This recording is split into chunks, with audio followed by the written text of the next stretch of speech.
Hi viewers, இது உங்க hashtag விஞ்ஞானம். சமூக வலைத்தளங்கள்ல இல்லாதவங்க கூட சமூக வலைத்தளங்கள்ல சயின்ஸை பத்தி என்னென்ன விஷயங்கள் பேசுறாங்க அப்படின்றத தெரிஞ்சுக்கிறதுக்கு தான் நம்ம ஹேஷ்டாக் விஞ்ஞானம். நம்ம பிரெயினை வச்சு நிறைய ரிசர்ச் சயின்டிஸ்ட் பண்ணாங்க. நம்ம பிரெயின் எப்படி செயல்படுது அப்படின்றதையும் நிறைய சொல்லியிருக்காங்க. ஆனா இப்போ நம்ம பிரெயினோட செக்ஸ் என்ன அப்படின்னு கண்டுபிடிக்கிறதுக்காக ஒரு புது எக்ஸ்பெரிமெண்ட்டை லண்டன் மியூசியம்ல வச்சிருக்காங்க. என்ன அப்படின்னு பார்த்தோம்னா செக்ஸோமீட்டர். இது என்ன பண்ணும் அப்படின்னு பார்த்தோம்னா, அந்த மீட்டர்ல பிங்க் கலர் ஒரு சைடும் ப்ளூ கலர் ஒரு சைடும் இருக்கும். பிங்க் கலர் இருந்துச்சுன்னா அது ஃபீமேல் பிரெயின், ப்ளூ கலர் இருந்துச்சுன்னா அது மேல் பிரெயின் அப்படின்னு சொல்லியிருக்காங்க. இந்த மீட்டர் எப்படி மூவ் ஆகுது அப்படின்னு பார்த்தோம்னா, ஒரு செட் ஆஃப் கொஸ்டின்ஸ் வச்சிருக்காங்க. அதுக்கு நம்ம ஆன்சர் பண்ணணும். அந்த ரிசல்ட் வந்ததுக்கு அப்புறம் அது ஒன்று பிங்க் கலர் சைடு இருக்கும், இல்லை ப்ளூ கலர் சைடு இருக்கும். ஸோ அதை வச்சு மேல் ஆர் ஃபீமேல் அப்படின்னு சொல்றாங்க. அது மட்டும் இல்லாமல் இந்த எக்ஸ்பெரிமெண்ட்னால என்ன சொல்ல வராங்க அப்படின்னு பார்த்தோம்னா, மென்னோட பிரெயின் வந்து 3 டைமென்ஷனலா நிறைய திங்க் பண்ணும். அது மட்டும் இல்லாமல் ஃபீமேலோட பிரெயின் வந்து விஷுவலா நிறைய திங்க் பண்ணும் அப்படின்னு சொல்லியிருக்காங்க. ஸோ இதை சயின்டிஸ்ட் சொல்லியிருந்தாலும் இந்த விஷயத்தை கான்ட்ரவர்ஷியலா சமூக வலைத்தளங்களில் பேசப்படுது. ஏன் அப்படின்னு பார்த்தோம்னா, இது வந்து ஸ்டீரியோடைப் பண்ற மாதிரி இருக்கு அப்படின்னு சொல்லியிருக்காங்க. அது மட்டும் இல்லாமல் இந்த லண்டன் மியூசியம்ல இருக்க சயின்டிஸ்டையும் இதனால ஃபயர் பண்ணியிருக்காங்கன்னா, இது நிறைய பெரிய விஷயமா சமூக வலைத்தளங்களில் பேசப்பட்டு இருக்குன்னே சொல்லலாம். டிஃப்ரெண்ட் டைப் ஆஃப் ஃபேப்ரிக்ஸ் இருக்கு. நம்ம போடுற க்ளோத்ஸும் டிஃப்ரெண்ட் டைப் ஆஃப் ஃபேப்ரிக்ஸ்லையும் இருக்கும். ஆனால் நம்ம போடுற க்ளோத்ல இருந்து எலக்ட்ரிசிட்டியை உருவாக்குனா எப்படி இருக்கும், அதை தான் இப்போ சயின்டிஸ்ட் கண்டுபிடிச்சிருக்காங்க. ஒரு டிஃப்ரெண்ட் டைப் ஆஃப் ஃபேப்ரிக்கை யூஸ் பண்ணி அதுலேருந்து எலக்ட்ரிசிட்டி உருவாக்க சயின்டிஸ்ட் ட்ரை பண்ணியிருக்காங்க. என்ன அப்படின்னு பார்த்தோம்னா, ஒரு ஃபேப்ரிக் மெட்டீரியல் எடுத்து அதில் வந்து சோலார் செல்ஸையும் நானோ ஜெனரேட்டர்ஸையும் வச்சு அதுலேருந்து எலக்ட்ரிசிட்டி உருவாக்குறதுக்கு ட்ரை பண்ணியிருக்காங்க. அது எப்படி ட்ரை பண்ணியிருக்காங்க அப்படின்னு பார்த்தோம்னா, சோலார் பவரையும் வின் பவரையும் வச்சு எலக்ட்ரிசிட்டி உருவாக்குற மாதிரி இந்த ஃபேப்ரிக்கை உருவாக்கியிருக்காங்க. என்ன அப்படின்னு பார்த்தோம்னா, இந்த ஃபேப்ரிக்கை நம்ம வெயிலில் வச்சிருந்தோம்னா எலக்ட்ரிசிட்டி கிரியேட் பண்ண முடியும். அது மட்டும் இல்லாமல் விண்ட் எனர்ஜி மூலமாகவும் எலக்ட்ரிசிட்டி கிரியேட் பண்ண முடியும்னு சொல்லியிருக்காங்க. அதனால இந்த ஃபேப்ரிக்கை நம்ம வெயிலில் எங்கேயாவது வச்சிருந்தோம்னா அதுலேருந்து நம்ம எலக்ட்ரிசிட்டி எடுத்துக்க முடியும். அது மாதிரி கிளவுடி டைம்ஸ்ல எல்லாம் காத்தடிக்கிறதுனாலையும் இதுலேருந்து எலக்ட்ரிசிட்டி எடுத்துக்க முடியும். ஸோ இந்த ஃபேப்ரிக்கை எந்த டைம்ல வேணாலும் யூஸ் பண்ணி எலக்ட்ரிசிட்டி ஜென்ரேட் பண்ணிக்கலாம். அது மட்டும் இல்லாமல் இதை செல்போன்ல கூட யூஸ் பண்ணிக்கலாம் அப்படின்னு சொல்லியிருக்காங்க. ஸோ இந்த விஷயத்தை இப்போ நிறைய யங்ஸ்டர் சமூக வலைதளங்களில் ஷேர் பண்ணிட்டு இருந்தாங்க.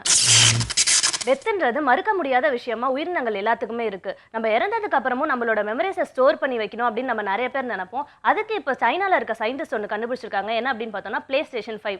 PlayStation 5 இதுக்கும் டெத்துக்கும் என்ன சம்பந்தம் அப்படின்னு யோசிக்கிறீங்களா? நம்ம இறந்ததுக்கு அப்புறம் நம்மளோட நாலேஜ் எல்லாத்தையும் ஒரு சூப்பர் கம்ப்யூட்டர்ல ஸ்டோர் பண்ணி வைக்கிறதா இந்த PlayStation 5. இந்த PlayStation 5 சைனால இருக்க சயின்டிஸ்ட் கண்டுபிடிச்சிருக்காங்க. இது என்ன பண்ணும் அப்படின்னு பார்த்தோம்னா, நம்ம பிரெயினோட காப்பியை எடுத்து இந்த சூப்பர் கம்ப்யூட்டர்ல ஸ்டோர் பண்ணி வச்சுக்கும். ஸோ நம்ம இறந்ததுக்கு அப்புறமும் நம்மளோட நாலேஜ் யாருக்காவது வேணும் அப்படின்னு சொன்னா அதை நம்ம யூஸ் பண்ணிக்கலாம். சோ இதுக்கு நிறைய பேர் சமூக வலைதளங்கள்ல வரவேற்பு தெரிவிச்சிட்டு இருக்காங்க. அது மட்டும் இல்லாம இதுக்கு நிறைய கமெண்ட்ஸும் வந்துட்டு இருக்கு. என்ன அப்படின்னு பார்த்தோம்னா, நம்மளுக்கு ஹேர் ரீக்ரோத்துக்கே இன்னொரு நல்ல ட்ரீட்மெண்ட் கிடைக்கல, அதுக்குள்ள நீங்க இந்த அளவுக்கு முயற்சி எடுக்க ஆரம்பிச்சிட்டீங்களா அப்படின்னு சொல்லியிருக்காங்க. அது மட்டும் இல்லாம பெர்ஃபெக்ட்னு சொல்லியும் நிறைய பேர் கமெண்ட் பண்ணியிருக்காங்க. இதை 50,000 பீப்புள் இன்ஸ்டாகிராம்ல லைக் பண்ணியிருக்காங்க. அது மட்டும் இல்லாம எதுக்கு ஒரு சூப்பர் கம்ப்யூட்டர், ஒரு 4 MB மைக்ரோ SD கார்டே எனக்கு போதும், அதுலயே வந்து என்னோட மெமரி எல்லாத்தையுமே நீங்க செட் பண்ணிடலாம் அப்படின்னு சொல்லியிருக்காங்க. அது மட்டும் இல்லாம எக்ஸலன்ட் நியூஸ், இதுக்காக வெயிட் பண்ணவே முடியாது, சீக்கிரம் கொண்டு வாங்க அப்படின்னு சொல்லியும் நிறைய பேர் கமெண்ட் பண்ணியிருக்காங்க.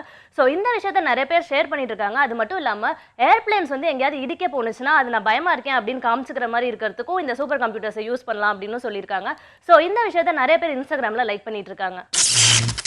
நம்ம வார ஹேஷ்டாக் விஞ்ஞானம்ல யாராவது ஒரு ப்ராமினன்ட் பர்சனோ இல்லை சயின்ஸ் பேஜை பற்றியோ பார்த்துட்டு இருக்கோம். அந்த வகையில் இந்த வாரம் எதை பற்றி பார்க்க போகிறோம் அப்படின்னு பார்த்தோம்னா, கியூரியாசிட்டி ரோவர் அப்படின்னு சொல்லி மார்ஸுக்கு நாசா ஒன்று அனுப்பிச்சிருந்தாங்க. அதுக்கான ஒரு பேஜையும் சமூக வலைத்தளங்களில் வச்சிருக்காங்க. அந்த பேஜஸை பற்றி இப்போ நம்ம பார்க்கலாம். அவங்களுக்கு ஃபேஸ்புக்கில் எவ்வளோ லைக் இருக்குது அப்படின்னு பார்த்தோம்னா, 1 மில்லியன் பீப்புள் அவங்கள ஃபேஸ்புக்கில் லைக் பண்ணியிருக்காங்க. அவங்களோட ட்விட்டர் ஹேண்டிலுக்கு 3 மில்லியன் பீப்புளுக்கு மேலே லைக் பண்ணியிருக்காங்க. இன்ஸ்டாகிராமில் இவங்களுக்கு 88,000 ஃபாலோவர்ஸ் இருக்காங்க.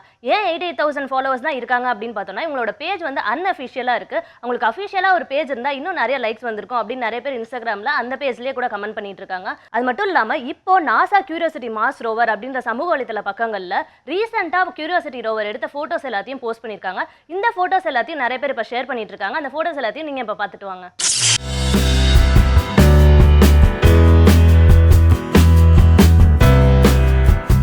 ஸோ இந்த வாரம் ஹேஷ்டாக் விஞ்ஞானம்ல ரொம்பவே புதுசான இன்ட்ரெஸ்டிங்கான சயின்ஸ் நியூஸ் எல்லாத்தையும் பார்த்தோம். அது மட்டும் இல்லாமல் நிறைய சயின்ஸ் ஃபேக்ட்ஸையும் பார்த்தோம். ஸோ ஹேஷ்டாக் விஞ்ஞானமாக நீங்கள் பார்க்கணும் அப்படின்னு நினச்சிங்கன்னா யூடியூப்ல ஹேஷ்டாக் விஞ்ஞானம் அப்படின்னு டைப் பண்ணிங்கன்னா எல்லா எபிசோட்ஸையும் பார்க்கலாம். அது மட்டும் இல்லாமல் ஃபேஸ்புக்லேயும் ஹேஷ்டாக் விஞ்ஞானம்ன்ற பேஜை லைக் பண்ணுங்க. அடுத்த வாரமும் இதே மாதிரி இன்ட்ரெஸ்டிங்கான விஷயங்களோட நான் உங்களை வந்து சந்திக்கிறேன்.